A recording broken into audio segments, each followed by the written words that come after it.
Welcome to the Low Carb MD Podcast. No one is beyond help. No one is beyond hope. Nothing said on the Low Carb MD Podcast is medical advice. Please consult your own doctor before making any lifestyle changes.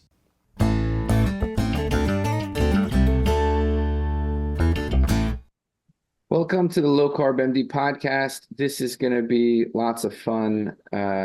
Dr. Brian Lencius is going to be so upset that he missed this. I'm Dr. Tro, and we are joined here by Dr. Mohammed Alo. You may have seen him on social media. You may have seen him on his TikTok lives or YouTube. He is a cardiologist from Toledo, and he started his career at Midwestern University, doing his med school, internal medicine residency, and cardiology fellowship, all at that location. And he's been practicing in Toledo, Ohio, as a cardiologist in private practice, a dying breed, for the past, what has it been, 12 years, Dr. Alo? 12, yeah. Yeah, I got that one right. That was a guess. So I'm happy to have you here, Dr. Alo. Maybe you could fill in some of the resume that I missed, and then maybe we can start off, because I think people who listen to my podcast probably know that we're going to disagree on several things. So maybe you can clarify probably the points you think we agree on, and then before we get into that, I'd love for you to just start basically and answer the question of what brought you into medicine. You know, I remember reading your bio, and you were an economics major. So what made you sort of switch, or what sparked the passion to go to med school, and how has that changed over time? Yeah, well, thanks for having me on. I'm super appreciative. So in high school, so my dad's a doctor, and I always wanted to be a doctor because I looked up to him. Great guy. He did a lot for us, and it really was nice. And I always looked up to physicians. They were nice, kind people. They're compassionate. They helped a lot of people. That was kind of their, what they did. And surgery just seemed to me like it would be something that I would enjoy. I ended up not enjoying surgery. I actually applied to a bunch of surgery residencies. I actually applied to like 30 of them. And then, last minute, one of my last rotations was cardiology. And I was like, dang, this is really awesome. I would enjoy this way more than surgery, cutting into people and taking out infected, nasty gallbladders. Although it's great, I didn't feel that it wasn't as attractive to me in terms of like the way I think. That's sort of like, you're fixing problems that exist rather than maybe, getting ahead of them and trying to prevent them. Economics is the study of decision making. I had taken a class in high school that was like a economics 101, almost stock type of picking class where you had to try to beat everyone, and I did. So when I went to college, you could pick any major. I did all the biochem, organic, whatever, all the prerequisites for med school, but I took a lot of economics, and my economics advisor thought I was crazy. He's like, you're taking the hardest possible electives. It was like biochem, organic chemistry, whatever else, I forget what it was, physics, the crazy hard classes, the science-based stuff. He's like, no one else in the economics department takes such high, level difficult courses. But I enjoyed it. I really liked it. I think economics, if you look up the actual definition, is the study of decision making. And I feel like we use decision making every day, where you stop to fill up gas, whether you are going to buy this apple versus that one, or, how you're going to run your practice. It doesn't necessarily have to be all financial, even though the word economics generally people think is something financial. It's a study of decision making. Are you going to put a patient on this medicine or that medicine? You're going to try exercise first? Are you going to tell them about the risks, percentage of this or percentage of that? All of that is the study of decision making. And of course, we all believe in the shared decision model of making decisions with your patients. So whether, for whatever the treatment might be. So generally speaking, the decision making, or the study of decision making, is the official definition of it. It kind of fits right in with that. I'm also a certified personal trainer. A lot of people don't know that. So I come from a world of, hey, we're going to lose weight by not eating it, or, working it off. That part is there too. And I also practice obesity medicine. I'm sure you've seen a lot of my posts on helping people lose weight. And I've been doing it since even before we had these new medications that are so effective and so useful. that make it a lot easier. But that's kind of my background. I grew up in Toledo, Ohio, did all my medical school and training in Chicago, and then I moved back to be closer to family. There's so many things already you said that I want to battle, so, but we talked beforehand on maybe sort of clearing the air. Just from what you said, here's the things that stood out that I'm like, we should talk about. One is, you talked about decision making and economics. And one of the things that I've prized my career on is, sort of looking at what are the hard outcomes of the medications I recommend, what are the absolute risk reductions, what are the relative risk reductions, and giving people very concrete guidance. If your risk is 10% in 10 years of a cardiac event, then I prescribe aspirin or statin. That'll reduce the risk by, let's say, 1.9% over 10 years or 0.19% over 1 year, hypothetically, right? I know it's not the greatest way to sort of do it, but it's a chewable, easy way to communicate to patients. And I wonder if you use that approach. The other thing that I want to talk about, just give me a second, is you said everyone believes in the shared decision making. I don't think that that's true. I think that there's been a big push over the last 5 years to particularly over contentious topics like vaccines, that with mandates that shared decision making is not as valuable as we virtue signaled for 10 years. And then you mentioned the GLP medications. I think we can go right into that as well. But before we do all that, maybe we just hash out on all the things you think we probably agree on, so we can get those sort of out of the way, and the listener could sort of be like, all right, these are the things that they agree on. So, I'd like to come back and tackle those, but what do you think we agree on? So I think we all agree that people should make lifestyle interventions first and foremost. Now, I'm a cardiologist. I don't always have that advantage, because by the time patients get to me, they're already like had a heart attack, had a stroke. I see them in the cath lab. I put in a pacemaker. Not that a pacemaker, there's anything lifestyle you could do for that. I mean, sometimes, but generally speaking, by the time a patient gets to me, there's a population bias. They've already had multiple heart attacks, strokes, what have you. So from my standpoint, it's not always like, hey, maybe if we eat a little bit less, lose some weight, exercise more, it's going to help, quit smoking, whatever it might be. So from my standpoint, I rarely get patients at a young age where they're like, hey, doc, I don't want to need you when I'm 40 or 50. What do I need to do? That's really rare. That. Well, you probably see patients in the opposite extreme where they're like, hey, doc, I don't want to need anybody when I'm like 40 or 50 years old, because you have a wider net. You guys pick up people that are healthier, a lot healthier and a lot younger. So from my standpoint, they're generally older and have already had multiple cardiac events, and they kind of have to see me now. So from my perspective, the average age of the patient you see? What's like the average age if you had to? I'd say probably in the 60s, like for men, 55 to 60, women generally 65 and older, kind of like that whole category. Now, we do have some that are like in the 40s and have, horrific genetics. I got some teenagers. I got like a 13 and a 15-year-old that are siblings that have, familial hypercholesterolemia and POTS syndrome and dysautonomia and things like that. We do get some occasional rare ones with the rare conditions, but generally speaking, on average, most of my men are above 50 and most of my women are above 60, which is in line with when people have their first cardiac event, generally speaking. So I think we would probably agree on most of those things, like, lifestyle, eat better, all that stuff. Walk me through that. So how many, so that just for the listener, the way we sort of sometimes break up patients is primary prevention, which means trying to get to them before their first event. High risk patients, like you talked about, who have, genetic issues or strong family history, have comorbidities.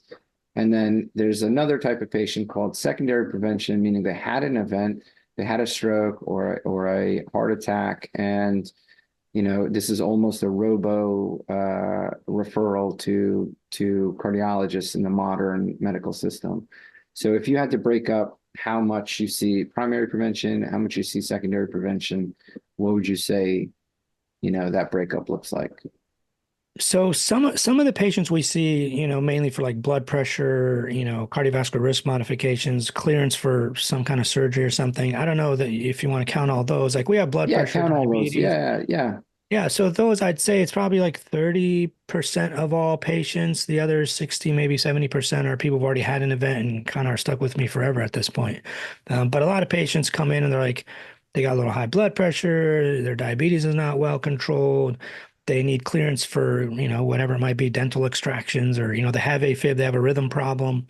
Things like that. So I'd So say that's probably, absolutely, we see the reversed. So it's probably like 70%, yeah, primary sure. prevention, 30% in that secondary prevention Right, which is probably why bucket. there's a lot of difference in our thought process or how we communicate things. Like for me, if a patient comes in, he's had his third stroke, I'm not going to be like, "Yeah, you're fine, man. Just keep smoking," right? Or don't take your meds. You'll be great. No. So in your case, a patient comes in, they're younger, they haven't had any issues, and you could tell them things that would prevent them from ever needing me. So I think that's a huge difference with our populations of patients being someone more in primary versus secondary, I suppose, care.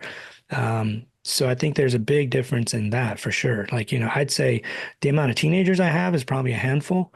The amount of 20 to 30-year-olds is probably not that much either, but the 40s and up and, people who've already had cardiac events is, probably close to 70% or so, sometimes more, depending on which clinic and which location. So I'd love to tease apart some populations here. A lot of times when you mentioned FH, which is familial hypercholesterolemia. I think that this is absolutely an area I'd love to focus on, and probably our listeners may not understand what those patients look like. Um, so maybe you can give us an idea of some of those patients that you see, very young, strong family histories, early cardiac events.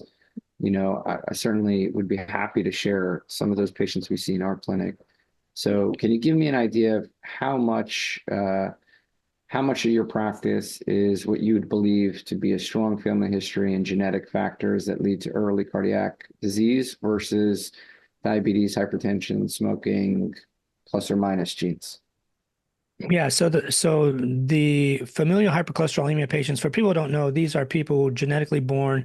There's different types of genetics. There's homozygous, which means you inherited both genes or have two genes, two alleles for this disease. Those people usually have their first cardiac event by age 5, maybe 7, usually are most of the time dead by 13 or 20 if not treated at all. There's people who are heterozygous, which only have one of the alleles. They can make it to 25 to 30 before having, or maybe like say 20 before they have their first event. They could easily live to like 35-ish if nothing is ever treated. But generally they're captured eventually by their pediatricians or family doctors or whatever. The rest of the people who don't have so these are people with insanely high cholesterols. These, like I've seen 1,000, one person had 998, like literally 2 points away from 1,000. Most of the time their LDLs or total cholesterols are in the 300 to 400, maybe 500 range. If these are not caught early, like I said, they have cardiac events, strokes mostly, sometimes heart attacks and PAD, all kinds of stuff by the age 5 up to maybe 13 at the most, for their first event. And then if they're not treated, and luckily we have better therapeutics now that can actually get these people down. In the past, we didn't really. But now that we have therapeutics that can really lower cholesterol levels, these people can live a pretty normal life if caught early enough. That's why if you have the genes for this, it's important to screen kids as low as age 2 if both parents have it. But if not, then by age 8, we recommend kids should get their usual cholesterol screenings, lipoprotein A, whatever. What was the rest of your question? I didn't catch the rest of it. I forget it. Yeah, yeah, no. What percentage are having an MI before the age of 40, have a genetic issue? Oh If you yeah, had to give a rough estimate in your clinic, how much I'd say are? the number of patients that have had MIs below 40 is probably like 5 to 10% maybe. We do have a lot of men in their 40s, like 40, let's say up to maybe 49, 50, that were a combination of bad genetics, bad eating habits, too much smoking, all kinds of stuff. that have their first MI like 45, 48, 46. These are generally not familial hypercholesterolemia patients. These are patients that have just had some high cholesterol, which obviously has a baseline genetic characteristics, and on top of it, they did not eat very healthy. They smoked. They made bad decisions. They drank a lot. Whatever it might be. Like if you combined all of the worst risk factors, like no fiber, no exercise, no, and socioeconomically depressed. We have some hospitals in very socioeconomically depressed areas, as I'm sure you do in New York. But those patients, when you combine a lot of those things together, make up for a very poor milieu of cardiovascular atherosclerotic disease. Yeah, I mean, it's interesting. I see a completely different population. And it's I'd love to share this. I'd love to see sort of how you'd react. So we get a lot of patients who come to us who are concerned about diet-induced elevations in their cholesterol. So we almost uniformly do gene testing, expansive gene testing through GB, if we can get it covered versus, more limited testing through like LabCorp. What kind of testing do you mean in terms of genetics? Yeah, the GB Health Watch testing. So we'll look at all of the, ApoB mutations, LDLR mutations. We will go through. So you actually look for mutations. So you don't just Correct. go by their cholesterols, ApoB, lipoprotein A, any of that stuff. Yeah, we check all of that, certainly, but we also do a full pedigree on every patient. So we are looking for family history of cardiac disease. And I've probably run genes on over 500 patients, a full, we're talking about 101 cardiovascular genes, including diabetes genes and endothelial dysfunction genes. And I have probably seen a handful, 10 maybe. And again, this is, the people coming to me, this is all selection bias, that are homozygous without any cardiac events. Yeah, because those people probably already died. Yeah, true, absolutely. So this is who I'm seeing in my clinic. That's survivorship bias too. Those kids absolutely, are gone. Most of the time they're gone. They didn't make it to you or me.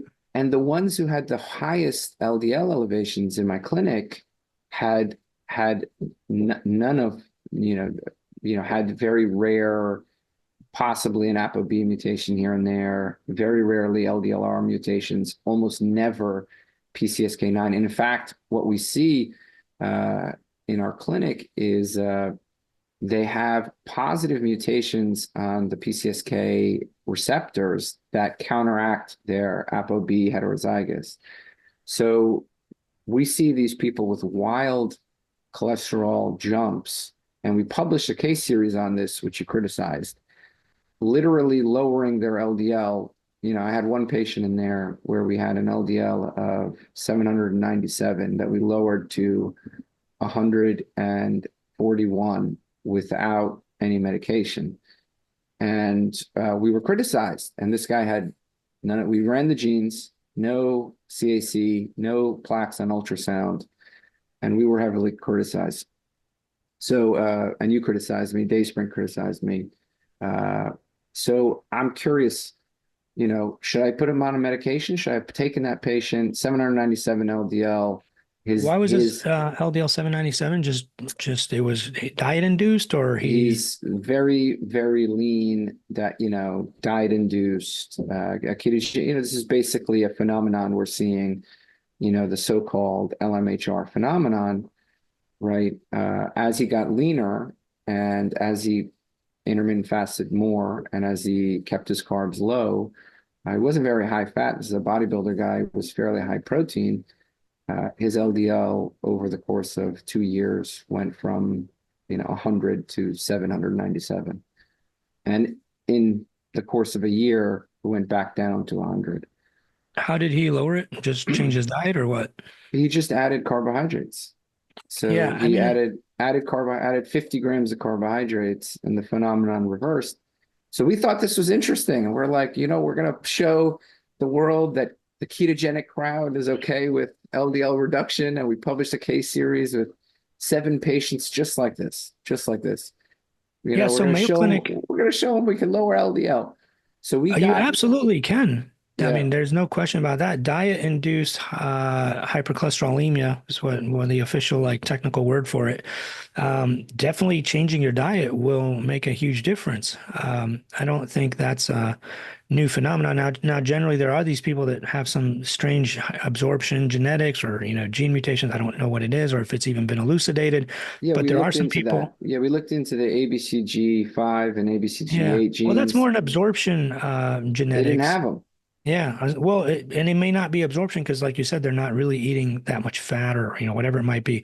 But there's got to be some kind of genetics that makes certain people on a ketogenic style diet makes their LDL skyrocket versus others that don't. And for whatever reason, the phenomenon of adding back some carbs seems to help. Now, we have seen the Mayo Clinic went through and did a study on exactly that. They went through their entire database of uh, hundreds of thousands of people. I don't know how many Mayo Clinic has, tons of people, obviously. And they found 17 that fit this exact criteria where they had severe diet-induced hyperlipidemia. Like if you and I eat a bunch of saturated fat, our LDL is going to go up somewhat. It's not going to go to 700, right, or 500. It'll go up a little. But Well, these people, they found, mine'll go up to 300. Just, I can modulate my well, sure, LDL from but it's not going to go to 300 like, down it's to not going to go to 100. like, it's not going to go to like 7, 800 or some of these super high levels, I right? think I could get it there if I get lean enough, to be honest, Alec. Oh yeah, I I mean, have a cholestech machine in my office, so I'm running these like all the time. yeah, I think I could get my LDL up to 500. I think I could, I'm just, I mean, possible. It depends, I suppose. But they did this scan of all the data on people who had like super high uh, cholesterols that responded to these diets, right? And they found 17 people whose cholesterol went from like 90, or LDL actually specifically went from 90 to 100, skyrocketed up to 400 or so, and then that was and they knew their diets. They were like on a baseline diet, went to keto, and then changed it. And they did find that, but they only found 17 people with a 200% increase in their LDL versus the entire database of humans that they've ever treated. So it's not that common. Like I said, most people, if they eat a ketogenic diet, it depends on so many things. Like you could technically do keto without eating saturated fat, right? You could use other types of fats, poly and mono unsaturated, what have you. It's not going to make as much of a difference.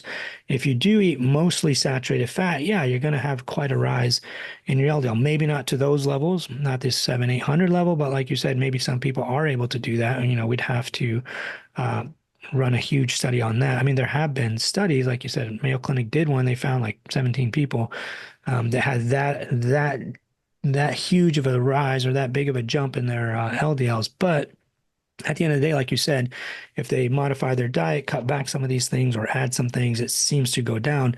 Now, still at 140, that's quite high. Now they recommend that all comers be under 100 for LDL at least, and total to be under 150.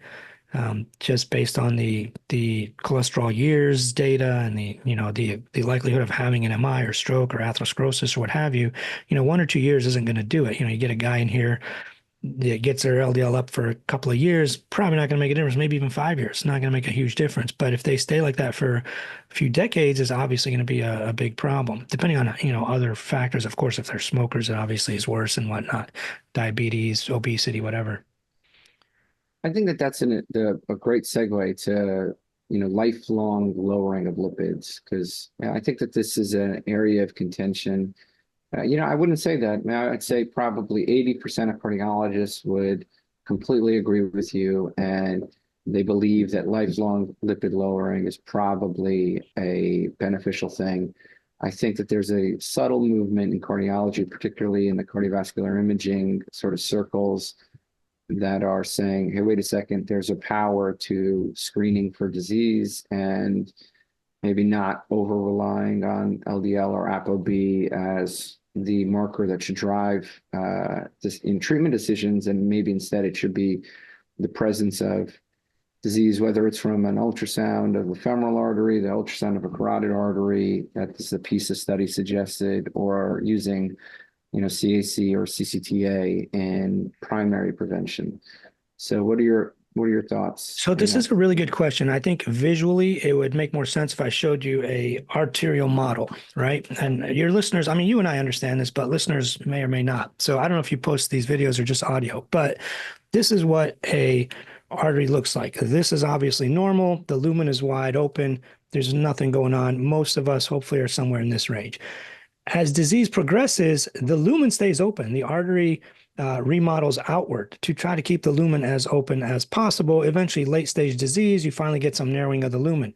You don't see calcium till you're somewhere in this range. And, if you have it, or you have it mostly in late stage or end stage atherosclerosis, and that's a problem. If we're waiting, I always tell people it's kind of like telling smokers it's okay to keep smoking until like finally at age 50, we detect lung cancer on a CT, or 60, whatever it might be. You don't want to tell people, keep smoking, keep smoking. Oh, we did a CT, you're fine, you're fine, you're fine. And then finally at age 65, like, oh, you got a nodule. That's a huge problem. The other problem with CCTA, it's kind of the same thing. Like, I read these studies for a living. I even do angiograms of people's arteries, with cardiac caths. We inject dye in here. Right. And this is what you see.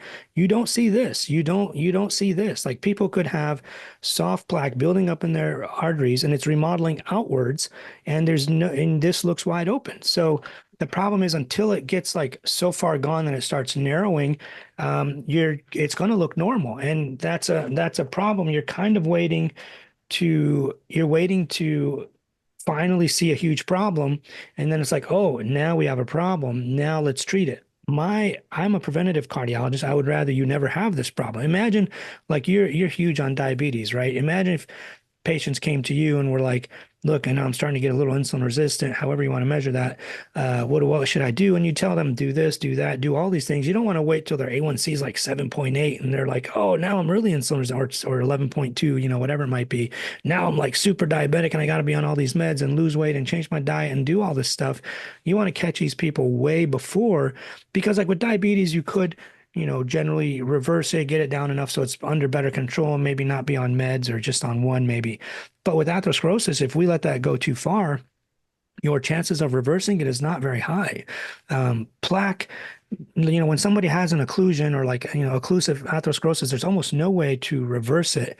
You can stop it from getting worse. Now, some of the new data with like super potent drugs like Repatha and whatnot, with the Glagov study and a few others, have shown like a little bit of regression, or overall global plaque volume goes down slightly, but we're not talking like a lesion that's like 78% going to drop to like 30. It's just not going to happen. It might go from 75% to like maybe 72, maybe 70. It becomes more fibrous, it becomes thicker, so it's less likely to rupture. But you're generally not going to take somebody with a very advanced disease and reverse it all the way out. It just doesn't happen, at least not with atherosclerosis. So waiting till there's a calcium that is positive, and waiting until there's a coronary CT angiogram or a cardiac catheterization that is positive or abnormal showing plaque, is like waiting way too long. And we know that since the problem starts with lifelong exposure to high LDL or high ApoB, why not attack it decades before it happens instead of waiting? That's like somebody, imagine you had genetic markers, you do your genetic testing on a patient, and like for sure they're going to be diabetic by age, let's say 50. Why not tell them, hey, listen, you're going to be diabetic for sure. Why don't we attack this from now? Why don't you drop 20 pounds? Why don't you start exercising? Why don't you start, doing this? You don't want to wait till they're, so far gone that a lot of the damage is done and it's irreversible at that point. So I think I want the very interesting comments. I agree with a lot of what you said, but I want to come back to the comment about the CCTA and the carotid ultrasound, and the femoral artery ultrasound. The PISA study suggested that you can detect some soft plaques before a positive with ultrasound. CAC. Yes. Yeah. So you can combine. So I think, in my clinic, we do ultrasounds on nearly everybody, both femoral artery and carotid. We review beyond what the radiologist says, because as they don't comment unless it's under 50%. Yeah, correct. And we're also adding TIMT on those. So the thing is we can detect, it's very easy to detect, and it's low cost. And honestly, I believe we should be training every internal medicine doctor and family medicine doctor on how to do these so that they can guide ultrasound, better. absolutely. So now if you take these two and you have the absence of disease in these two cases, no ultrasound evidence, IMT not elevated, and CAC, 0 or CCTA without any disease, should I consider a medication in a case like that with an LDL that's somewhere between 100 and 190, 189? So that is where maybe something like that would come in useful. If you have an ultrasound of like somebody's carotid and it shows there's like some mild plaquing, or like the carotid bulb looks like there might be something there, and then absolutely, they already have imaging evidence of atherosclerosis. Absolutely. If you image their carotids and it looks like completely fine, that's where you got to have some kind of cutoff. I wouldn't go as high as 190. I would say, if they're like 110, 115, I'd probably be like, we can wait. But if they're like above 130, like the PISA trial above 130, I think it was like 54% of people had atherosclerosis in at least two arterial beds. So I think it depends on the person. Like, them, you like talk to them, what's your family history? Do you smoke? Are you obese? Do you have diabetes? Do you have all these other things that would make a difference or not? If they're like, no, I'm totally fine. I don't smoke. I run marathons. I got great family history. Nobody they all lived to 90. Nobody has heart disease. Okay. That might be a different story. But generally I'd say, like the official guidelines are over 100. You need to get it under 100. However you do that, you can change your diet. You can eat more fiber, like whatever you want to do. Or if you're not willing to do that, or let's say you did all that and it's not coming down still, then generally speaking, you got to be on something to get it down. Now that's something, there's a lot of options, but generally a very low dose statin like Crestor is super potent and will probably drop you into the 70s if you took just 5 milligrams and you were like right around 100, let's say like 110, 120. But again, like if there's absolutely no evidence of anything, yeah, then that's a conversation. But I would not let somebody be like 150 and higher. It was 68% of people in the PISA trial. If their LDL was over 150, 68% of people had atherosclerosis, had plaque somewhere in one of their arterial beds. And of all of the people that showed plaque somewhere, 63% had it in multiple arterial beds. So I don't know that I would wait, because some of them are not detectable. Like carotid's easy to access. And also they use a little bit fancier imaging. They use 3D IVUS, their 3D ultrasound. They used spectroscopy, MRI, things like that. So the kind of imaging that we have, like the two mode, whatever it's called, the grayscale and the two mode, the M mode ultrasounds that we use generally isn't as fancy as what they have in research labs. So there is a chance of missing some things, especially in the arterial walls. And don't forget the carotids and the femorals are huge arteries compared to coronaries. Coronaries are like 2.5 to 4 millimeters in the lumen, whereas some of these are 7, 8, 10. The femoral is like probably close to 15, 20 maybe. So you're looking at like different types of arterial beds. So yeah, that's a conversation to have with those patients. Your patient population is obviously healthier than mine, so that is definitely a conversation where we say, hey, listen, the statistics say X, Y, and Z. It's up to you, but here's what I would recommend. And then obviously they get to pick what they want. One of the issues I have with being, and this is an issue I have with the guidelines, it's not just, what you're saying here, is, if you have a 0 CAC, there's very little evidence that, you're going to need multiple years of treatment, maybe even 10 years of treatment of, lipid lowering treatment to experience any benefit. I mean, it's certainly more than 10 years. I think that's what the Power of Zero study showed.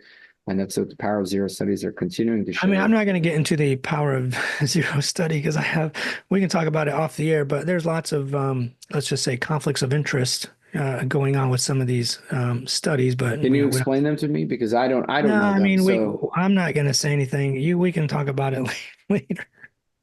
I mean, I don't know. Do people make money off of $100 tests? Like that I'm not aware of. I just help me understand. I mean, I think there's first of all, I think like some of these people don't actually read the imaging, or they're getting let's just say hefty grants from the CT scan makers and whatnot. But either way, like with all that said, let's just look at the data and the science of it. It's just not. like we've had those around, like Dr. Agaston. You probably know Dr. Agaston. He's from Miami. He invented the Yeah, South Beach diet. You know, yeah. he's a cardiologist from Miami. He invented this back in like late 90s, the calcium score. No one has ever used it for like 40 years because like it's almost useless. Like me personally, I don't order them. We do get patients that go get them done and they come to me. We do the CCTAs. Personally, I don't Well, like to it's order. useless for you because a lot of secondary patients, like, Well, right, a lot sure. of secondary disease and high risk patients are coming to you, right? So Right. They've already had useless for disease. you, you know? Yeah, for the most part. But if I get like a 40-year-old that's like, doc, I don't know, my risk, whatever, I'm like, I mean, you can go get that test if you want to. No insurance pays for it for the longest time, obviously, because it wasn't in the guidelines. And technically now It's in the it's guidelines in the now. guidelines now, 2019. They added it, but it's like it's for patients who want to refuse medications and maybe want some imaging, which is fine. I agree with that. There's like a patient's like, I don't want to take anything, doc. I'm good. I'm good. And then you do a CCTA. Like I said, it's like looking for lung cancer and a smoker doesn't want to quit smoking. And then you mentioned something about time to benefit of statins. I'll give the example of like a smoker. If you have like a lifelong smoker that comes to you and is like, doc, I quit smoking for 2 months, but I've been smoking for 40 years. Do you think that's going to add any more lifetime to my years or, cancer free because I quit for 2 months? Maybe, probably not a lot. It's kind of like when these people say, well, somebody's been on statins for like a year, in like one of these studies, it was like 13 months, how much time, how much more, event free are they going to add to their life?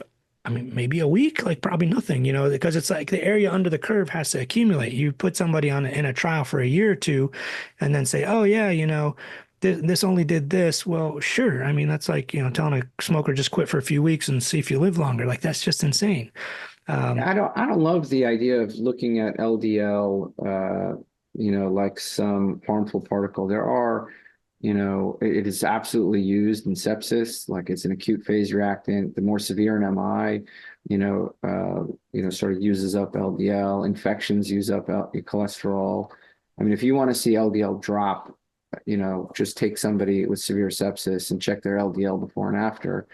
So I right. think like looking at LDL as some harmful thing. I understand it's implicated in cardiovascular disease fairly well, but I don't know that I would compare it to smoking. I mean, smoking is, I can't understand one. I mean, maybe you could argue that it increases testosterone, nicotine, or something like that, but I don't love the comparison to smoking for LDL. I think, if you have cardiovascular risk, it may be something that you want to pay attention to.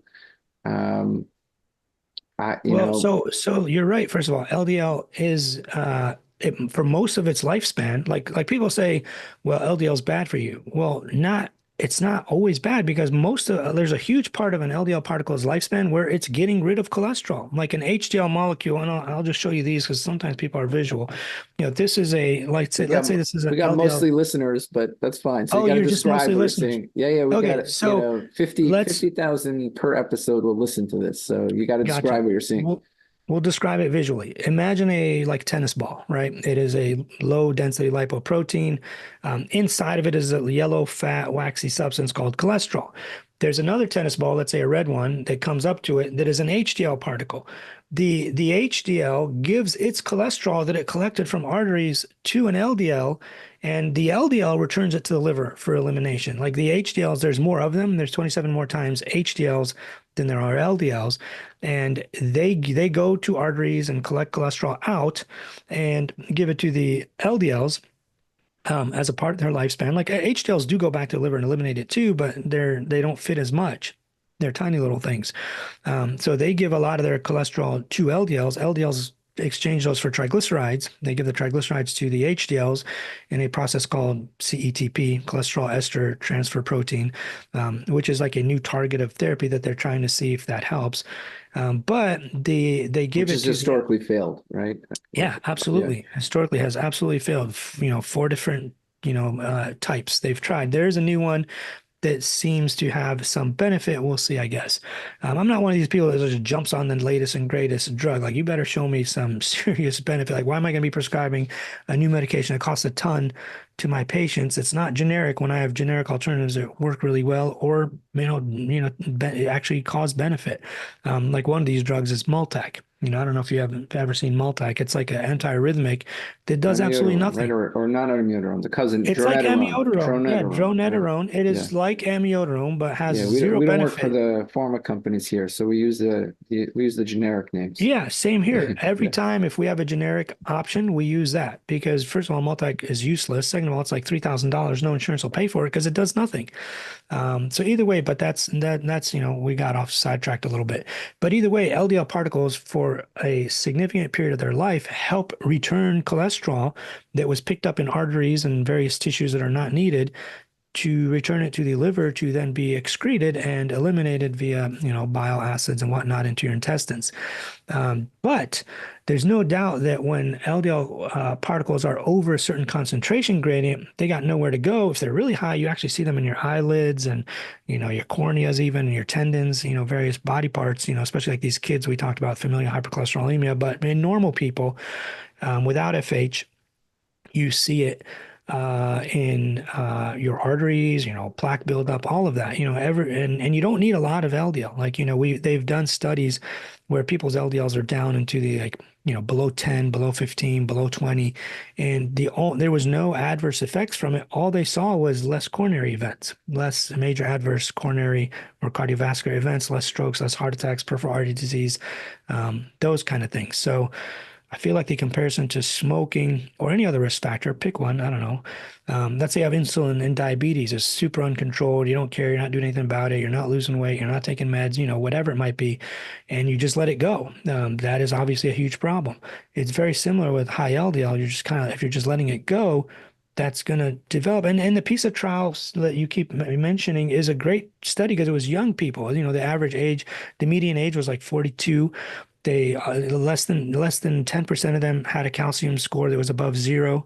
None of them, less than 18% were smokers. They were, young, healthy, low BMI, generally healthy population of people in their 40s, essentially, that had nothing else other than high LDLs. And if your LDL was above 150, you had almost a 70% chance of having, one of your arterial beds, if not two.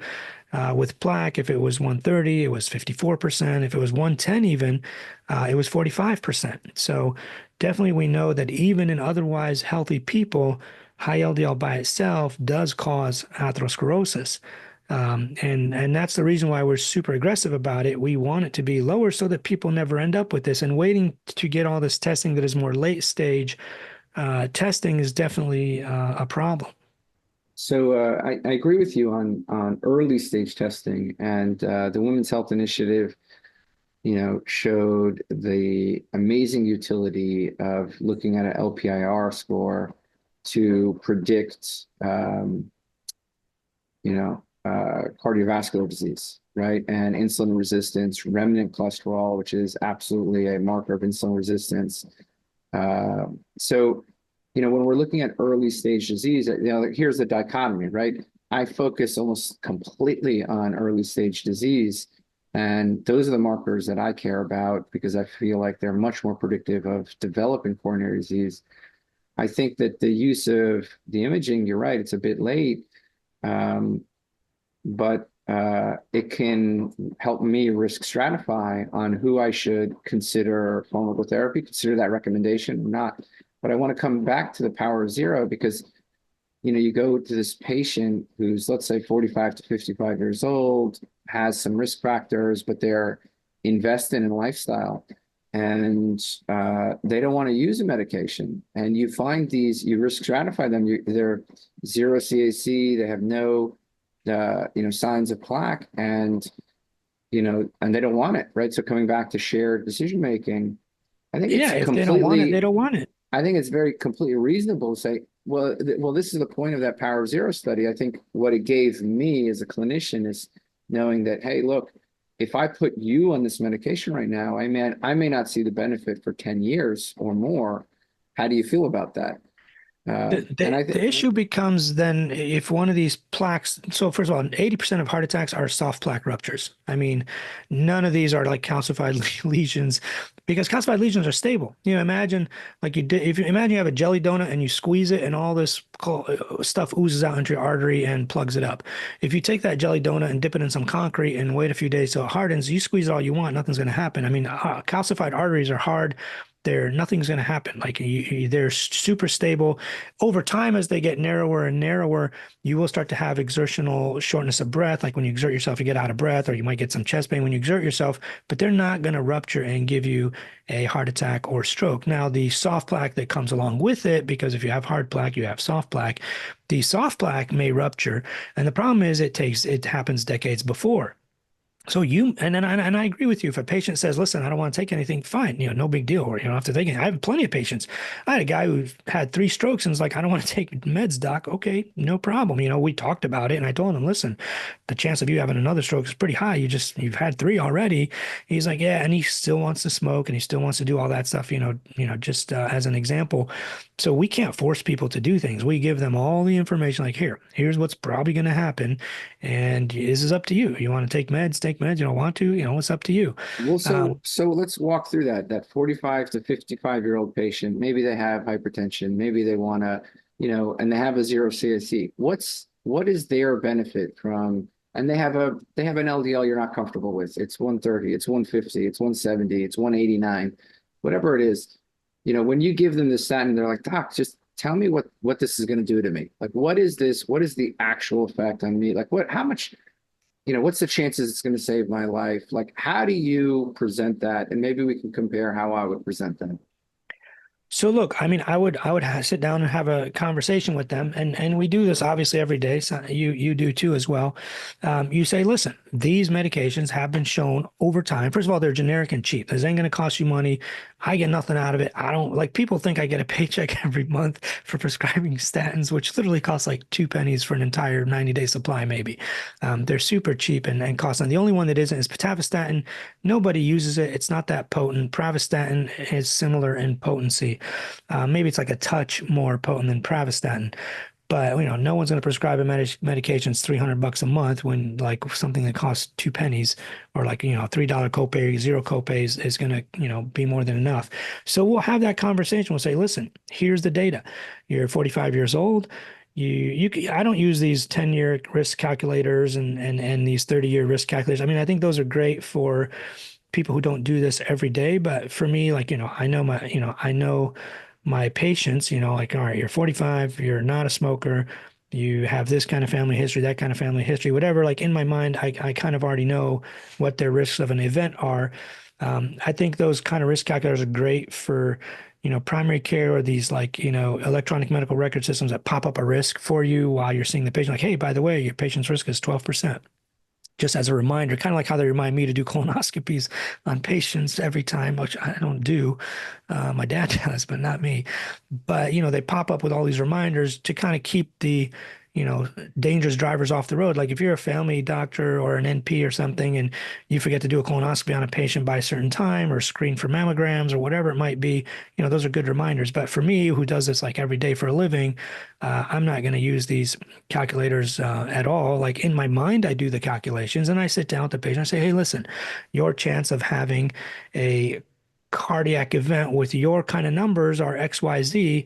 And we know these." Let's do it. Let's, Yeah. This is not medical advice for the listener. I'm Sure. just going to use my own example. I'm 45, I have an LDL of, 179, and I Oh, have geez. a grandfather who died at the age of 43 from a heart attack. I have a 0 CAC. My carotids are completely clear. This is not medical advice. This is a hypothetical question. And I have no insulin resistance. I have a completely normal A1C. My blood pressure is 110. What's my risk of dying in the next 10 years from a cardiac Well, I don't know what your event? risk of dying is because From a cardiac event. Yeah, from a cardiac having a event. cardiac event probably quite high with that LDL of like 180. I mean, how long has So it what's been high? 180? I think it depends. Maybe my whole life. I don't know. Who knows? Well, I mean, you got to give me like a number. I can't. I mean, if you want to do like a Okay, specific patient, let's was just say it ever like 60 or 70 for a long time, and now it's 180?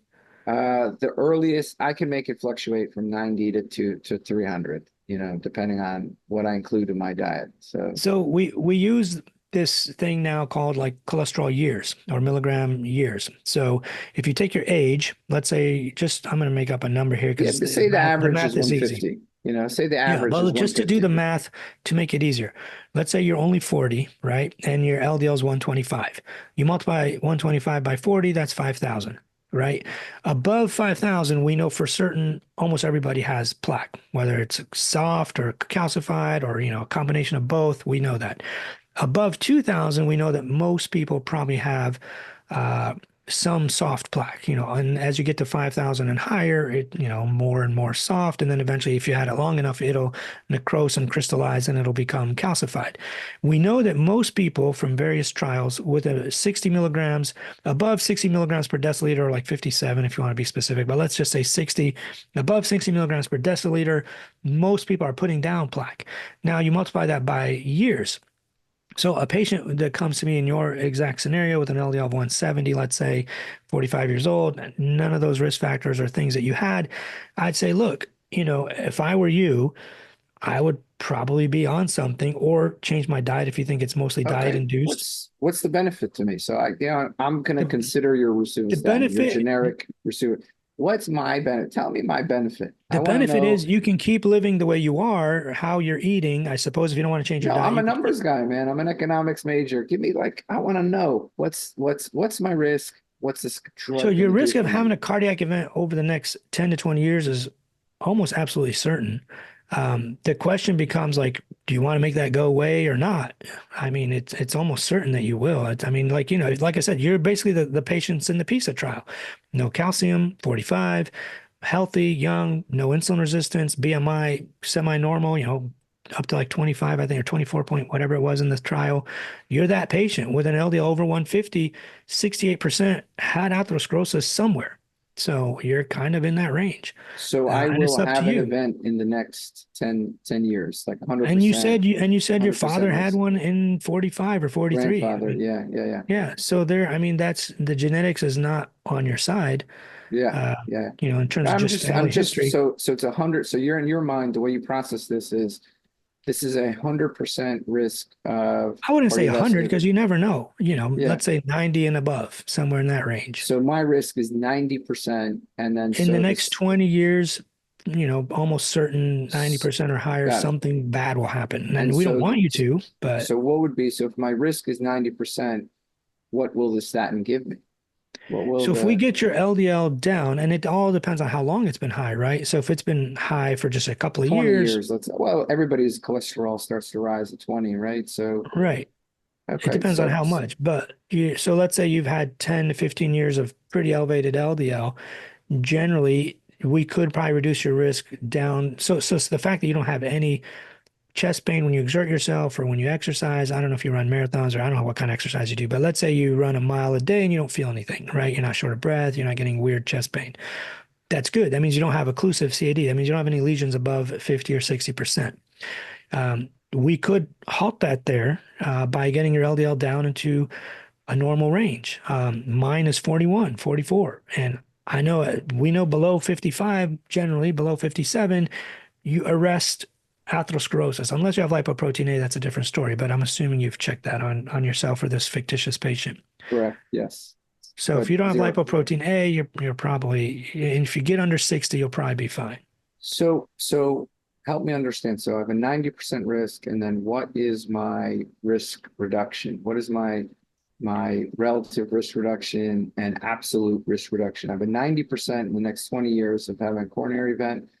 Walk me through with what you think the benefit would be for me to take Crestor 5, 10, 20 milligrams, 40 milligrams. And let's say you knew 10 milligrams of Crestor would lower my cholesterol to 70, right? So what benefit am I getting roughly? So if we get you under 60, let's say, we put you on probably 20 of Crestor, 5 of Zetia, and maybe Repatha plus or minus, I don't know. We could probably get you down into the 30 to 50 range if we did all three. It just depends on how well you respond to those two medications. I don't know. most people with a little bit of Crestor and Zetia drop 55, maybe 65%, just kind of depends on the person and the dose of the Crestor. So what's the benefit to me? I got So the benefit to you is we could make sure you don't have a cardiac event. what's the percent? Like this guy can't. I mean, It's so not going to we prevent know. uniformly prevent. I mean, people So with statins have heart know with attacks. you. I don't know with you because we don't have the 90% 20-year risk. So 90% 20-year risk is sort of what you gave me. So I want to understand. So look, how you we quantified know that if we drop people's LDLs to as close to below 55, 40 even, that there's not going to be any atherosclerotic events. I mean, the Jupiter trial, for example, took older people and with LDLs in their 70s even, and put them on Crestor 20s at rosuvastatin 20. People below 57 had no further atherosclerotic events, if any. And we know based on multiple studies, however you want to measure it, randomized control trials, cohort trials, Mendelian randomization, whatever you want to look at, we know that below 60, the chance of atherosclerotic events is pretty close to zero. I mean, we're not going to say it's zero because there's always somebody with some weird, mutations or genetics. I don't know. But we could probably drop that 90% to probably you're never going to have a cardiac event ever. But obviously there's people with strange genetics and something might happen. I don't know. You said your grandpa had something, so I don't really know what his story was, but there might be something there. Help me understand the error in my thinking. So I'm going to take your 90%. We'll just assume that that's accurate. The way I would communicate that to patients is the strongest meta-analysis data for statins, including primary and secondary, which I may fall in between, would be a 20% relative risk reduction. Right. So that would be looking at 90% over the next 20 years. So it's a 23 to 26% relative risk reduction for every 1 millimole of LDL lowering, which is like 38. So we're talking apples and oranges. You're doing meta-analysis, sort of a look at LDL lowering and the cumulative effect that's calculated over a number of trials. I'm looking strictly at the Crestor that you recommended to me. So me adopting Crestor for primary, secondary prevention lumped together as a relative. So Crestor by itself dropped MACE 44% in men, 46% in women. So the meta-analysis from JAMA Internal Medicine, that was probably maybe published 2 years ago, which I think was the most comprehensive meta-analysis I've seen recently. It quoted the number of 19%. I'm just going to say 20%. So if we cut the difference 20 and 40, let's say 30%. So my personal benefit over the next 20 years would be that I would get a 27% lowering of my chance of having a heart attack. Right? I mean, it depends on how low we get your LDL, to be honest. Like if you reduce, so it depends on, like, we know for every 38 milligrams per deciliter lowering LDL, and this is just in general, like if you look across all trials, whether it was statins or, whatever, if you reduce your LDL by 38 milligrams per deciliter, let's just say 35 or 40, whatever you want to, something even. Let's say 70. Let's say you lowered my, we'll pick 70. Yeah, so that's like a 26% reduction for every 35. So you drop it by 70, you get down to 100, let's say, you would reduce your risk 50%, in that case. Now this is also like, don't forget there's like a cumulative effect. You're just talking, you'd have to be on this, probably indefinitely at this point, unless you change your diet around or do some other things. But there is a cumulative effect where the area under the curve, increases over time, and the Kaplan-Meier curves, the survival rates in the group that is on meds would be more. Now, obviously, everybody's going to die of something. So, we don't think with modern therapeutics, we think that we could have more people living into their 90s, and healthy 90s, not like, decrepit and can't get out of bed and can't deadlift or whatever, but like we think now when you talk to some of these, longevity experts that you're not going to live to 150, but some people might, they say like people could technically live to 140, but what's going to happen is because of, especially now that we can reduce the burden of chronic disease with some of these new GLP medications, if we can reduce obesity rates so significantly, so, lifespans have gone up despite higher burden of chronic disease. If we can eliminate the burden of chronic disease, we can probably increase lifespans, even further. So if we get rid of obesity and some of these things, which naturally will reduce hypertension and sleep apnea and cardiac arrhythmias that associate with that, and insulin resistance, all that stuff, if we were able to reduce all that and lower people's LDLs and all of that, we could have more people living into their 90s at a good, lifestyle, good health span, more functional, able to do a lot more. So I don't know, like there's always data and math that we can try to calculate out these things, but then there's also, let's we know. I think we should, and I'm gonna go to a trial that I know you know. So the ACCORD trial, you remember the ACCORD trial, which was looking at intensive diabetes management. For diabetes, yeah. For diabetes. I think Advance was around the same time. Yeah, I think if they redid that trial now with some new drugs, they would come to a different conclusion. But let's just take that trial as face value, right? So if I was an endocrinologist and I simply looked at the A1C and tried to lower people's A1C using more and more aggressive therapies, right? A1C is a risk factor, blood sugar is a risk factor, right? And I aggressively lowered people's blood sugar. What ended up happening, which was antithesis to what most people thought, is more people died. Now that more people they had heart attacks because they had hypoglycemia reactions, and they released tons of catecholamines and epinephrine and all that, and they ended up with 100%. Look, I think it can be absolutely the biggest cause of mortality that was different in that study kind of was related to aggressively lowering medications, particularly in the elderly, and causing hypoglycemia and right. It was the elderly patients that they tried to get way too low. Also, maybe Actos, at the time, which has been linked to Actos definitely causes heart failure, or right, for in certain populations. So when we take a sort of idea that makes sense, which is let's reduce a known risk factor, right? And blood sugar is a very well-known risk factor. It's probably the most significant risk factor for heart disease. Presence of diabetes is probably the single most predictive factor for predicting a cardiac event. And you do what seems to be like a good idea, and probably I bet, and I'm going to even caveat this, I bet if they did that study right now with SGLT2 inhibitors and GLP-1 drugs, we would have a different conclusion. Right, because they don't cause hypoglycemia. Right, and they also have had mortality benefit and decreased MACE. So, but my point is I think there's a trap when we don't force the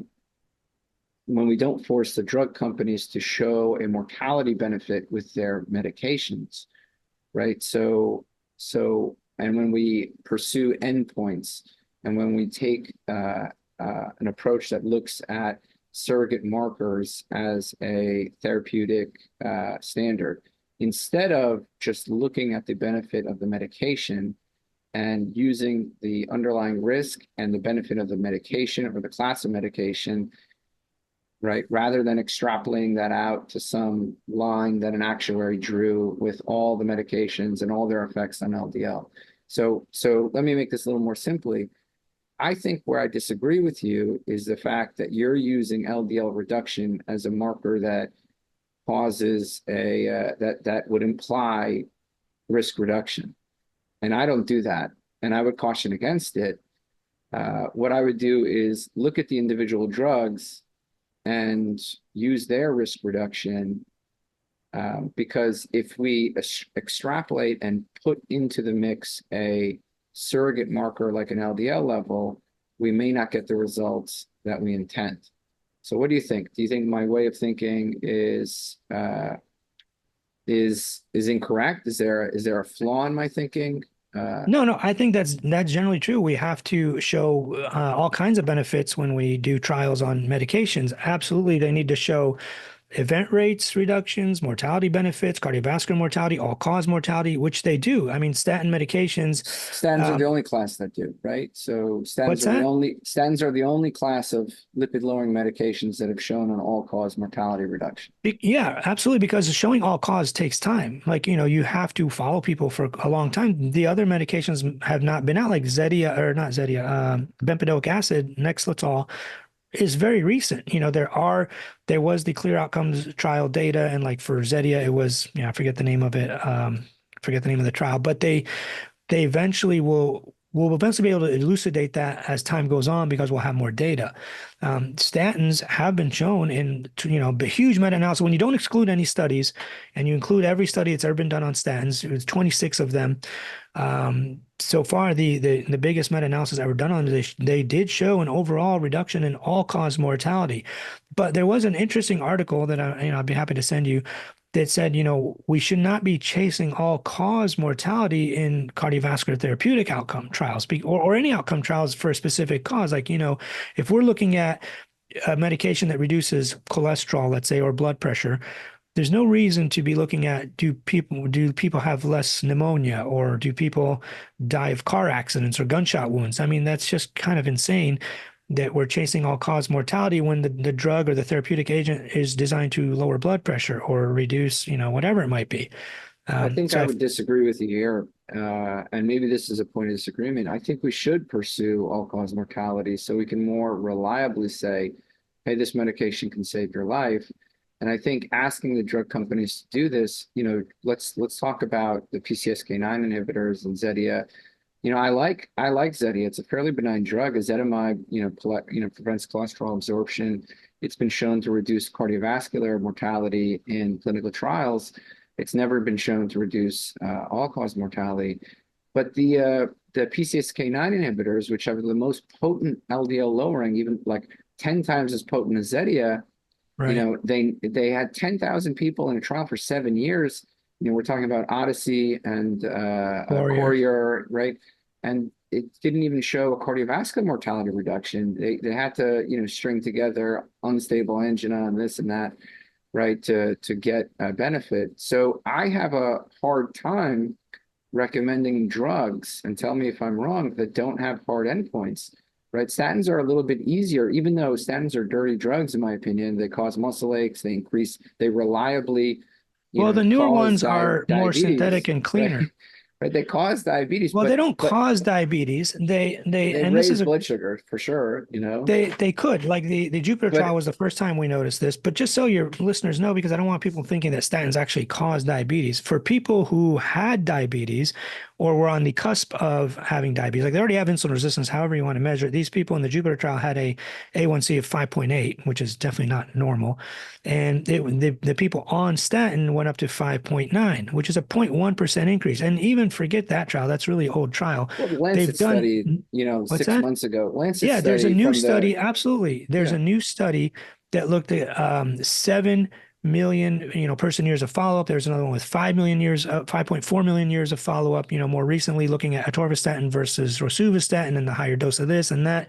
They found that people who were on the more potent statins or more, whatever statins had a 7% more like increase in either initiation of diabetes meds or strengthening, intensification of medications. But these were people that were already diabetic. These were not people that were non-diabetics that suddenly became diabetic. These were people at or near the threshold of diabetes. Look, most people going on these drugs have insulin resistance and are at the threshold. Not always. I mean, it's not a high percentage. I mean, maybe in your population is different, but in like from what we see, the majority of people who have heart attacks, only 25% of them have diabetes. So it is the other 70 to 80% don't. So I don't think that pre-diabetes, right? That's probably well, even if you counted pre-diabetes, 15 to 35, maybe 38% of the population, depending on what study you want to look at, has insulin resistance that's not yet been diagnosed as diabetic. 9.3% has type 2 diabetes, like outright. So that's not, and that's not the majority of people that are having heart attacks. The majority of people having heart attacks are just people having heart attacks. When they went back and looked at data of who's hospitalized with an MI, 20 to 25% had, outright diabetes.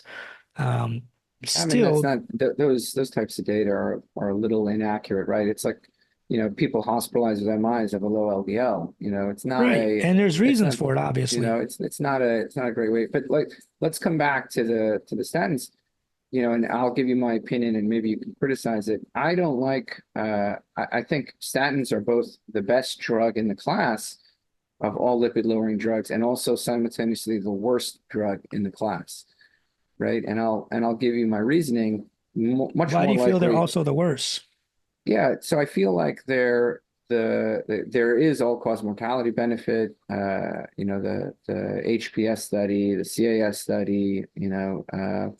There is all cause mortality benefit, which makes it the most likely to be effective, right? We can say most concretely that if you are at high risk and you want to lower that risk, this is the most likely to be effective. They're also the most likely to cause side effects, myalgias, liver Yeah, issues, and absolutely. worsen insulin resistance, decrease in sort of the mitochondrial function. People feel lousy on them. Certainly you can titrate the dose, and, you may be able to, supplement the CoQ10 and, plus or minus, or K2 that's depleted. But my point is, people don't like it. People don't feel good on it. Right. And now when you move to other medications, that have an impact on cardiovascular mortality, or that are used for patients at high risk, Zetia, PCSK9 inhibitor, bempedoic acid, none of these drugs have been shown to lower all-cause mortality, whereas statins have. So they reduce cardiovascular mortality. Actually, the PCSK9s don't, but bempedoic acid does, and Zetia does.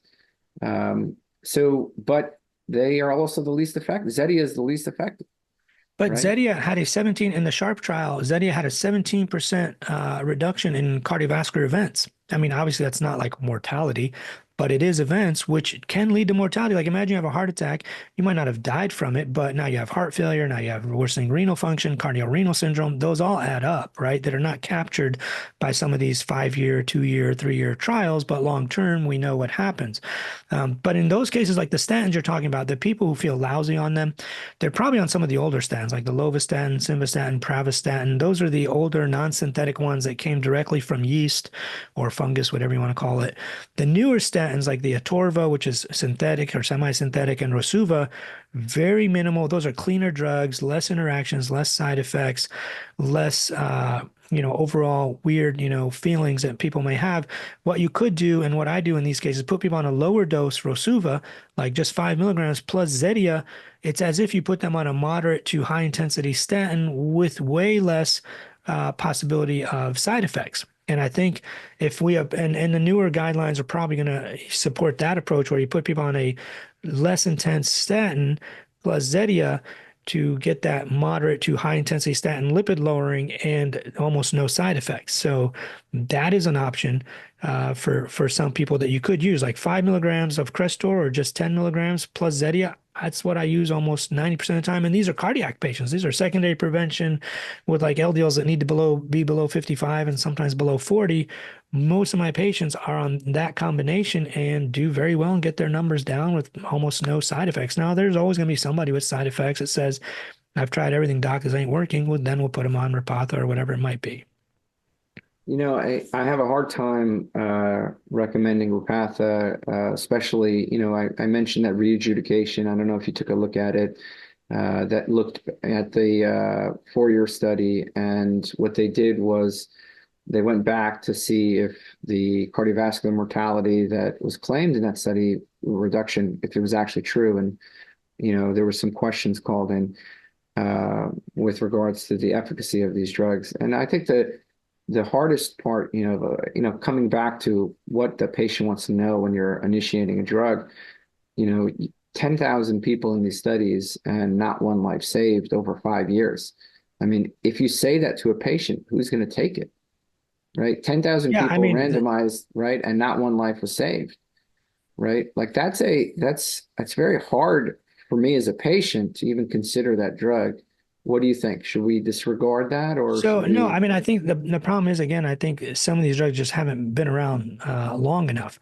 The original Repatha style, the 4-year trial you're talking about, there was, I think it was like 12,000 patients for like 7.9 years or whatever it might have been. And obviously there's more data now just because they've been around longer. It's been almost 12 years now.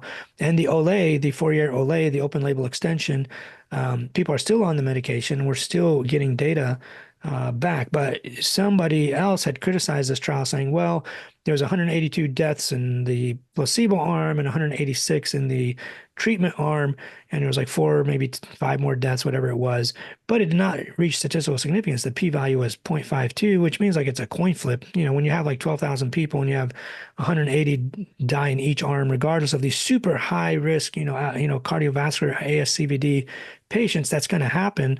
But it didn't reach statistical significance. So, it was, could have been a coincidence. It might not have been. And it was actually like 0.5. So it was actually like a coin flip.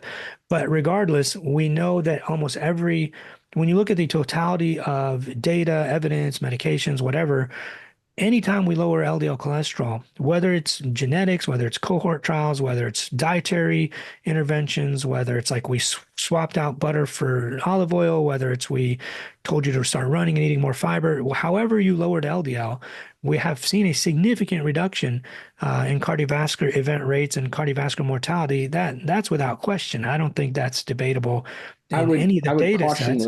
I would caution the listener not to bog down with surrogate endpoints. That's what I would say. If But they're not surrogates. I mean, the number one killer currently, and I mean, it's down significantly, but the number one killer in the world and the U.S. especially is heart disease. And that's in the face of the LDL lowering over the past 4 decades, right? But it's also in the face of higher levels of chronic disease. Like we have an obesity problem of like over 80, like it's like 78% of all Americans are overweight and 40-ish are obese. So with this, once that chronic burden of disease and obesity and all that comes down even more, and we have seen a significant decrease in deaths from cardiovascular disease. Like in the 1950s, we since the 1958, I think the number is, to about 2013, we've had a 68% reduction in death from cardiovascular disease and another 10% like every year, every decade after that. So we're making huge. Most likely catheterization though, right? So that's most. Oh, it's everything. It's like stents and better therapeutics and heart failure treatments and exercise, cardiac rehab, all of that, all that stuff combined, we've gotten better at treating or reducing death from cardiovascular disease. It's just happening more and more. What's that? Right? It's just happening more and more, right? We're not doing a great job at preventing it. We have more chronic disease, so generally we have more people with worse risk factors, but I think that trend is turning around now. 2023 was the first year where we now saw a dip in obesity and overweight rates, a lot of it probably due to GLPs. But I feel like going forward, if we do reduce obesity rates and all of that stuff, not that many people smoke anymore, although vaping is picking up. But if we continue to improve all those things, heart, hypertension especially as well, we continue to reduce all those things, we're going to see significant decreases in all endpoints that are cardiovascular, including dementia, stroke, all that stuff. Would you agree that smoking causes heart disease by causing endothelial dysfunction? Would you agree it damages the endothelium? Oh yeah, absolutely. Okay. Would you agree without question? Would you agree that diabetes likely increases the risk of cardiovascular disease by Absolutely. We know that if you have heart disease and insulin resistance, you have a 2 to 3-fold increase in cardiovascular events and death and mortality and all that stuff, without question. That's not even, and there's a lot of things like the Inner Heart study was a study, I think, of 150,000 people, somewhere like they looked at the nine modifiable risk factors that contribute to a first heart attack. Right? Like if you never had a heart attack before, these 9 things contribute the most to a first heart attack. It was number one, lipids, number two, hypertension, smoking, lack of fruit, lack of fiber, lack of exercise, socioeconomic, I think was number two, diabetes, all that stuff. There's 9 things they listed. Diabetes wasn't among the higher ones. It was towards the end, but still all of those things, contribute to that stuff. Most of my patients, probably many of yours, have any number of those things. They don't get enough exercise. They don't get enough sleep, socioeconomic, issues, hypertension that's not well controlled, obesity rates, all that stuff combined is additive and makes the problem even worse. Now, let's say you just have one of those things. Let's say you only have hypertension, but nothing else. You eat right, you exercise and all that. Yeah, that in itself is going to cause probably a stroke. But still, like, you add all those things together now, you have like a gigantic, milieu of atherosclerotic, causing problems. If you back out obesity, if we were able to wave a wand, solve obesity, solve insulin resistance, solve diabetes, solve hypertension, solve VLDL, the epidemic of VLDL and remnant cholesterols that are out there in the world right now that's unrecognized, right? Well, it is recognized. Remnant LDLs or remnant VLDLs or all the triglyceride-rich remnants or whatever is captured in ApoB. That risk is in ApoB, and ApoB is a stronger, maybe more accurate is the right word, a more accurate determinant of cardiovascular risk, because all of those things are captured in ApoB. Even chylomicrons, they're very transient, but definitely all of that is captured in there. If we address all of those, right, without addressing LDL, right, Yeah. and you're in this made up universe, if we address, the smoking, the diabetes, the hypertension, the obesity, the VLDL, the triglyceride-rich VLDLs, and the remnant cholesterols, if we address all of that without addressing LDL at all, what happens to our heart disease epidemic? So it would significantly decrease because all of those things are accelerants. But you would still have it. I mean, it depends on how high people's LDLs are. If you still have high LDL, it's a problem. But that would reduce all of the accelerants of it. So if you have a baseline population of pretty high LDL, they're eventually going to get heart disease at some point, stroke, cardiovascular, whatever, peripheral artery disease. But you add on hypertension and smoking and diabetes and what have you. You add in all these things, it's just going to accelerate it and make it worse. I think somebody gave me the example of you're in a vehicle and you're heading towards a cliff. You can either pump the brakes and slow it down, or you can smash on the accelerator and accelerate all that. So all of these things are accelerants of, flying off this cliff that eventually could be heart disease, assuming you have like high LDL and all that stuff. So, can we make a huge headway if we got rid of most of these things with a magic wand? Absolutely. We could delay it maybe 10, 25 years from where it would be. So it really depends. And I'm going to finish off with some quick bullet questions. I took notes here. You mentioned plaque, can't be reversed. I remember seeing, I'm going to give you a point to just clarify your statement. I've seen data showing that ezetimibe, statins, PCSK9 inhibitors can decrease plaque volume. Can you just clarify for the listener if, I've seen data for vitamin K2, decreasing calcification. I've seen data for nattokinase, reducing carotid plaques. Are all of these, so help me understand, because you said plaque can't be reversed. Which one of these statements is true or truer?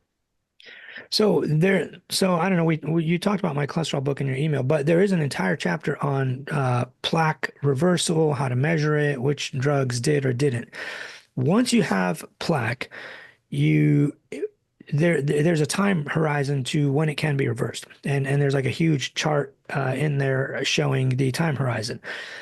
If the plaque is fresh, like it's fresh, soft plaque, it's only like 20 weeks old, you could get an almost complete resolution. And that's why a lot of these trials where we really drop people's LDLs, like the Glagov imaging trial with the Rapatha, the PCSK9s, and any of these other studies, there's a whole bunch of them. I forget, these are like as old as time, even back from my Chicago days. If somebody has fresh plaque that's under 20 weeks old, generally you will see that plaque reverse almost back down to zero. That is probably the only scenario where that can happen. Once the plaque is over 70 weeks old, it can remodel in a way where it looks like they have lower global plaque burden. Like the most recent trial that's probably the most accurate on this was the Glagov one, where they looked at Repatha, dropping people's LDLs to very, very low levels, in addition to like statins and whatnot, obviously. That did show a global plaque volume that was, much, much lower. I can actually, Zetia has been shown to lower yeah, plaque volume. Statins for have been sure. shown to lower plaque volume. Exercise, high intensity exercise has been shown to lower plaque volume. Exercise is a two-pronged problem because at super high levels of cardio, you actually get more fibrous, more calcified plaque in some studies. So like these extreme marathoners, it But the may plaque calcify. volume decreases though, right? Yes, the, Because the overall plaque volume decreases, but you do get slightly more calcification. But it's thought to be protective because if you're doing cardio, it's almost like, like let's say you're on lipid lowering meds, you will have the softer, more vulnerable plaque calcify and become less vulnerable. We notice like the fibrous cap gets thicker. Some of the tissue in the inside may necrose and die away because you remove some of the, atherogenic inflammatory stuff that's in the softer plaque, and it necroses, crystallizes, and looks calcified on, calcium scans and what have you. But it's thought to be protective because they do have less cardiovascular events. These people that end up being runners or other than like the arrhythmias, obviously some people drop dead because of arrhythmias, but most of the runners and cardiovascularly fit people have less events because their plaque remodels in a way that makes it more stable. I'm going to hit you with So, some couple more here. Vasipa's yeah. also been, Vasipa is a prescription grade fish oil. You're laughing. It's also been shown to decrease soft plaque and plaque volume on serial CCTAs. Quick thoughts on Vasipa. Colchicine has also been shown to reduce plaque let's go one by volume, let's but go it one by hasn't been one. shown to reduce cardiovascular all-cause mortality.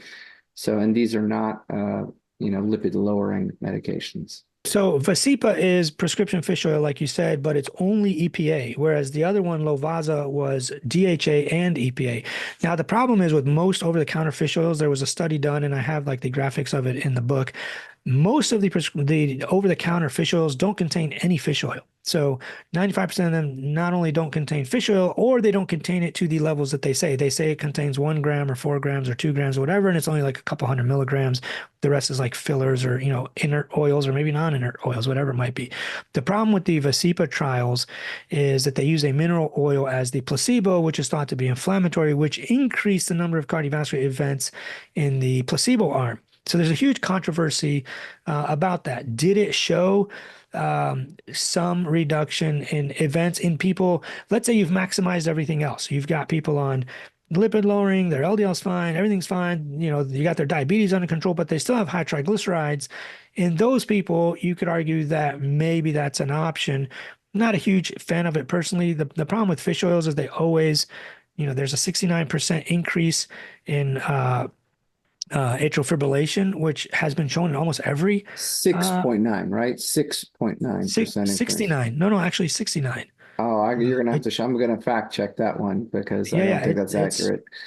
it's quite high. That's the problem with fish oils. And Steve Nissen from Cleveland Clinic says, it's been a huge failure for cardiology, the whole fish oil thing. And I don't care. You could take fish oil. I'm not like, I'm not married to it. I could care less. You can use it in certain populations if you've tried everything else. It's probably a marginal benefit, if any, and there is a potential for harm that's quite significant. It's definitely not zero. It's pretty up there. So I'm that looking one at the not a huge. reduce it. I'm looking at the reduce it trial right now. It's a 1% increase in hospitalizations for AFib or A-flutter. But you're gonna Right. have to And send me that other I'll study. send you the full like fish oil trials, but Yeah. of all the fish oil trials done, the composite was like 69% increase. But either way, like regardless, you could still use it. Like, AFib is not like a deadly thing. It's a nuisance, and generally speaking, we can make it go away. So I'm not too worried about that. Colchicine, like you also brought up, it is a anti-inflammatory. They had this new study called the low-dose colch, low-dose colchicine. Low-dose colchicine is kind of like the abbreviation that they tried to make up for it. It did show a reduction in major adverse cardiovascular event rates in people with already pretty severe atherosclerosis. It's not a primary prevention trial, hasn't been shown to prevent anything. The problem with it is it causes diarrhea, but that's like how you know it's working. You know, you have gout patients, I'm sure, and we have pericarditis patients. You put them on colchicine, you keep titrating the dose till they have diarrhea. Now you know you've saturated them and it's actually working. So I don't know that that one will pan out. It seems like there's more data being put on it. I think I just posted something recently showing that it did not seem to lower events in some trials, but maybe in others. So I don't know. I think the data is still out on that one. I'm also not one of these people that just jumps on the latest and greatest thing and just starts prescribing colchicine to everyone. I'm just not going to do that. You have to show me with absolute certainty that this is actually going to make a difference for, you know, certain populations, certain patients, or whatever. I'm not just going to jump on it because there's this one trial that showed something. So definitely now combination trials where you put people on like multiple lipid lowering agents definitely show benefits. You know, when you add like bempedoic acid to Zetia to low dose statin or high dose statin, whatever it might be, definitely the cumulative benefit is more. Same thing when you add PCSK9, same thing when you add You're using statins whatever. with bempedoic acid. You would use them together.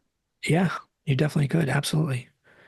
People who are having, let's say you're on like Crestor 10, you can't really take I feel more. like it's a great way to cause somebody to feel lousy, like to do Well, both of those, bempedoic acid, no, but bempedoic acid generally is very well tolerated. There's not a lot of, weird side effects. You know, the issue is gout It's just the myalgias, or really. gallstones. Yeah. I don't know that it has, like the Clear Outcomes trial did not show, it had like a 13% relative risk in MACE events.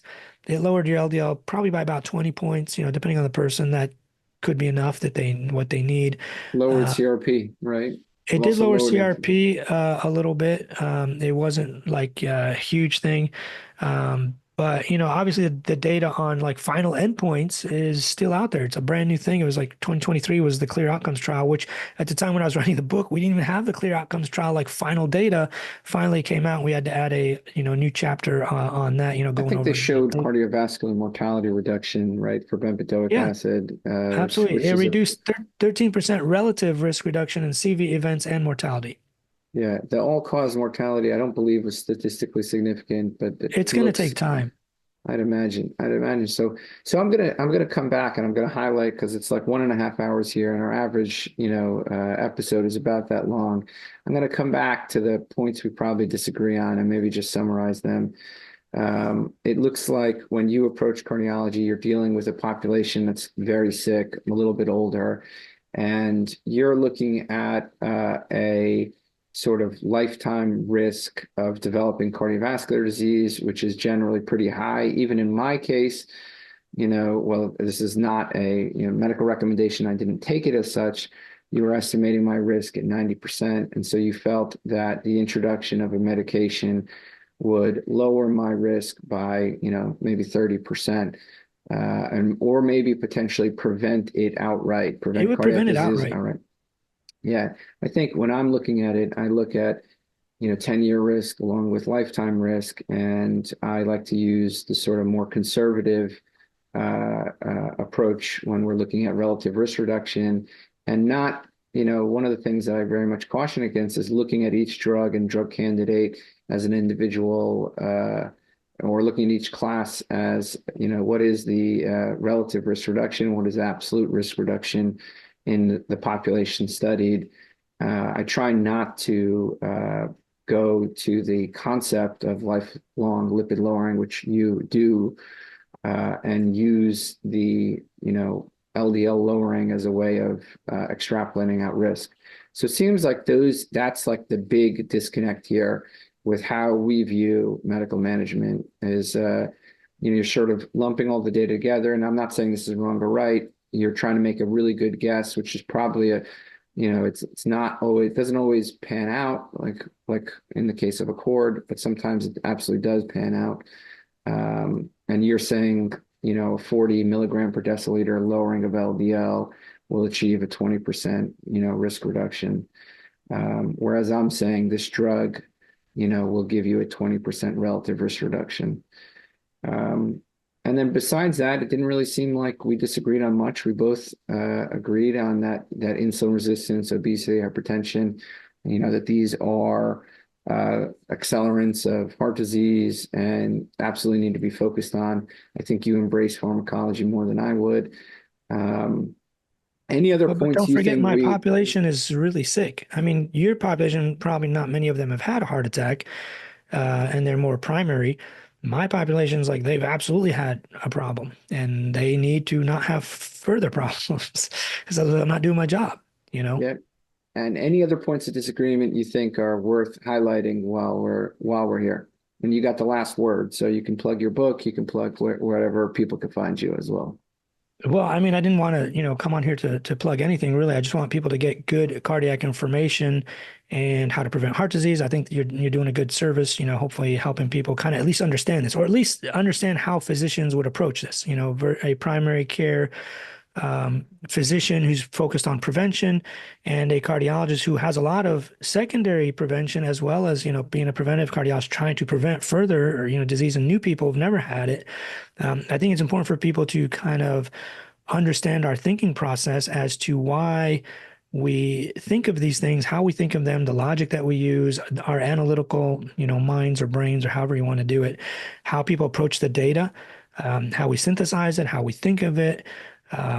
Those kind of things I think it's an important look, I think, for the general public to see how physicians think of things, and what kind of calculations or, ideas are going through our heads, how we approach various different patients. Yeah, I did. I published a book with Thomas Dayspring. It's called Cholesterol Truth. It goes over a lot of this stuff, like literally every study you mentioned, including Accord and Advance, and all of those are in there. There's over 800 studies that we go over. I think you would like it. Shoot me your address. I'll send you a copy of it. I think you would really enjoy it. I'll take a look. Dayspring has called me an embarrassment to medicine, so you're going to have to apologize for not rushing to go He's buy called your me book. an embarrassment to medicine too, and I think it's fine. I mean, it's the internet. People say all kinds. I don't think he really means it. I think you're doing a good job, obviously, getting the word out there about a lot of things. But definitely, yeah, I'll shoot you a copy. I think you'll enjoy it because it goes through every single study. It's full color, 600, almost 500 some odd pages.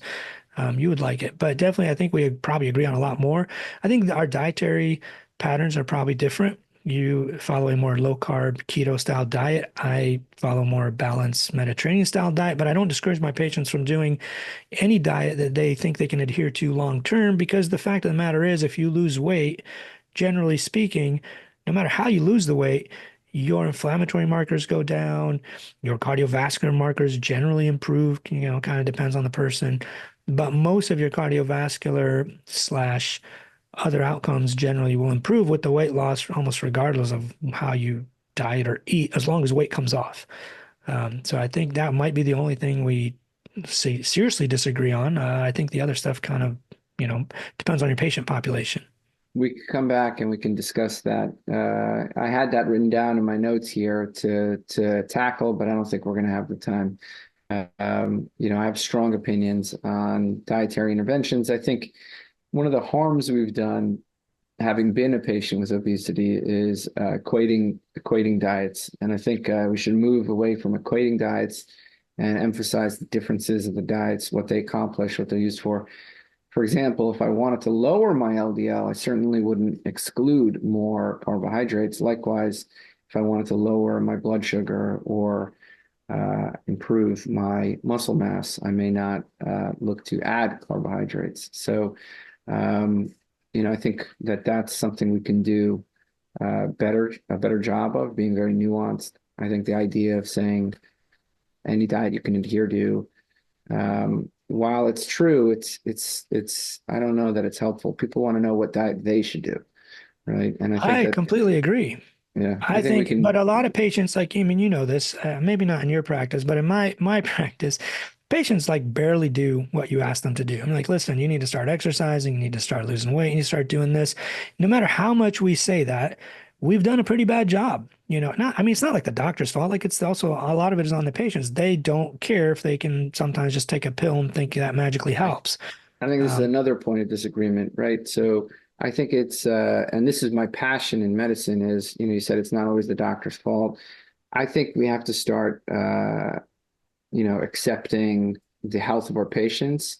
You know, it should be our fault, right? If our it patients should be, aren't, right? absolutely. If we can't we should tie our payments to our patient outcomes. I'm a firm believer of value-based care, and I think very quickly you'll see that physicians become a lot more interested in motivating patients and helping them with diets and helping them adhere and figuring out how to do this lifelong and thinking about their quality of life and what they can do. So I'm a big I believer in totally agree with value-based that. care.